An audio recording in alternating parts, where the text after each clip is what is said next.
This is a story about the time I don't know how to explain it. Just watch till the end. Thanks. So a few years ago, I wake up on a school day like normal, and I start to get ready expecting everything to be just a normal, everyday day. In the process of me getting ready, my mom calls me. She tells me some rather interesting news.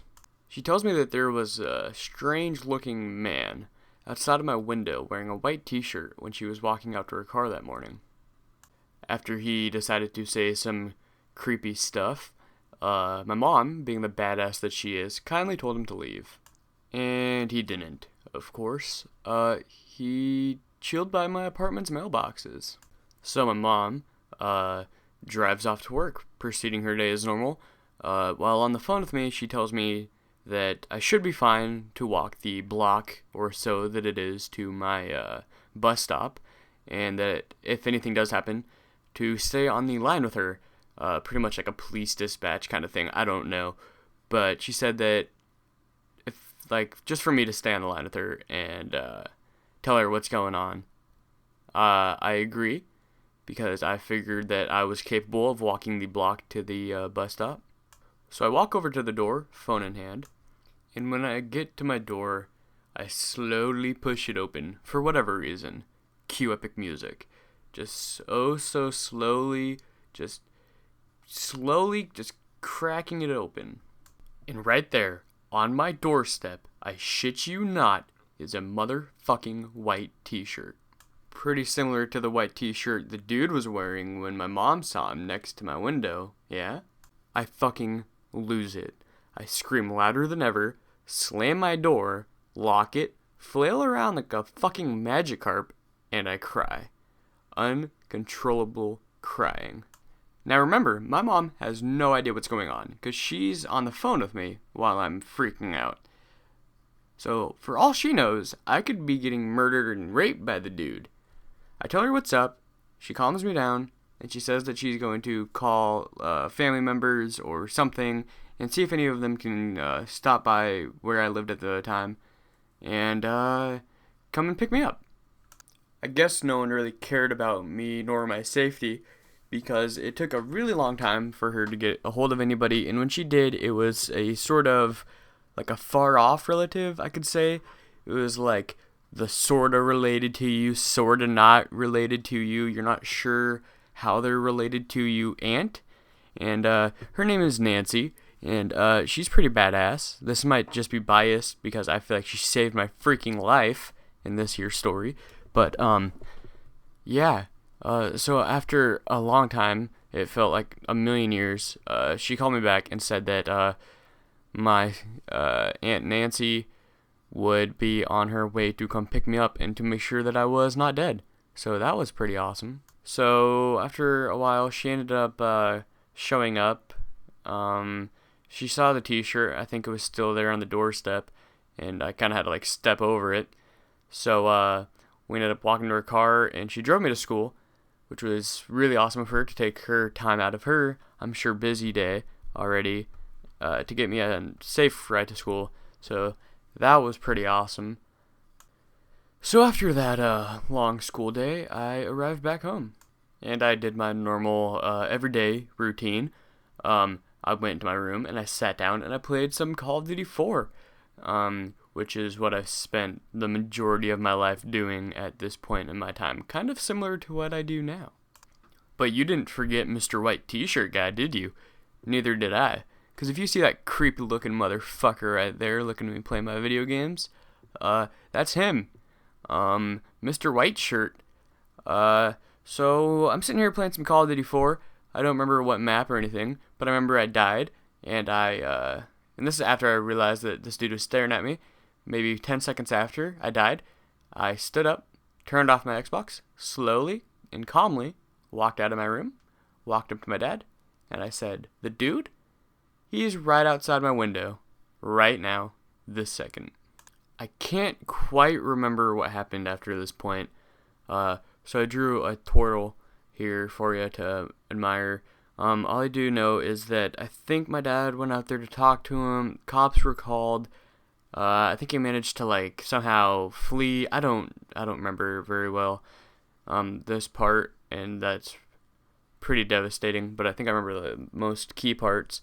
But the dude ended up getting away, but there is more. I believe it was the next day they found Mr. White shirt out front of I believe it was an elementary school or a middle school. I think it was elementary. He was just jerking it. No big deal.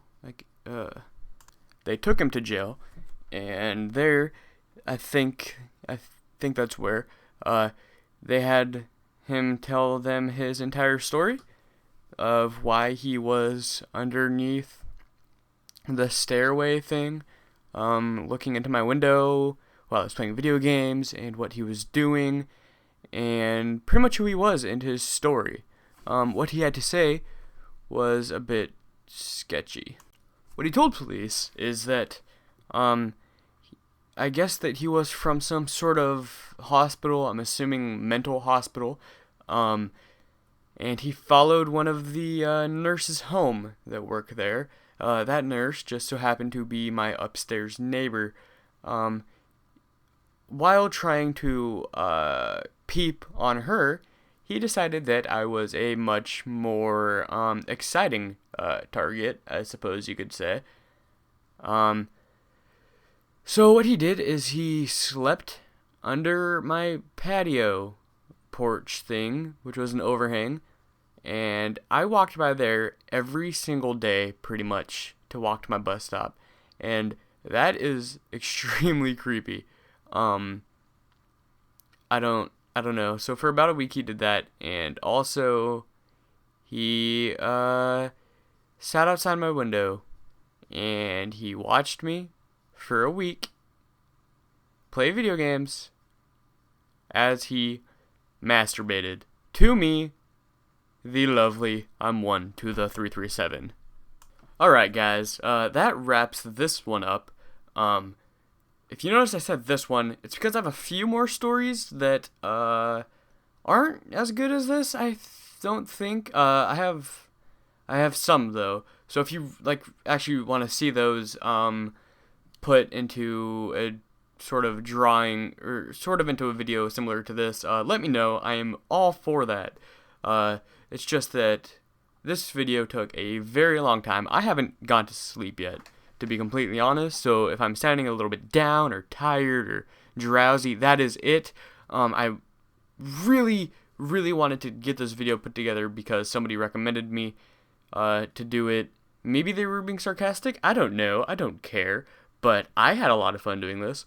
I think I might fall asleep now. It's about 11 o'clock in the morning. So if you noticed, a lot of the drawings were worse than they should have been.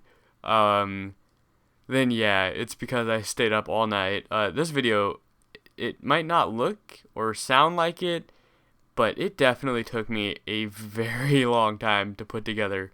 So if you guys would like to, please give this a thumbs up or a like. I don't know. This is going to get like 5 views anyway. So, I mean, I might as well get a few likes on it. But that's pretty much it.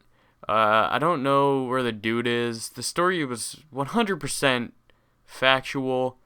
I didn't make any of it up. I don't know why I would. That's just silly. But, it's not even that great of a story, to be completely honest. If I was gonna fake something, I'd go crazy with it. But, yeah, so if you wanna, give me, a thumbs up or something, I don't even know.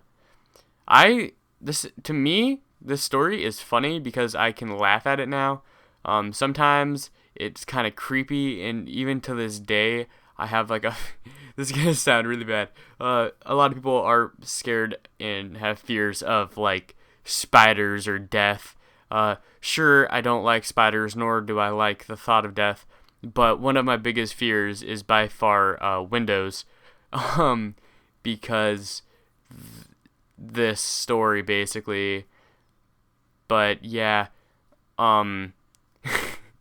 so if you want to, please like it, and I hope you enjoyed, and I will see you later.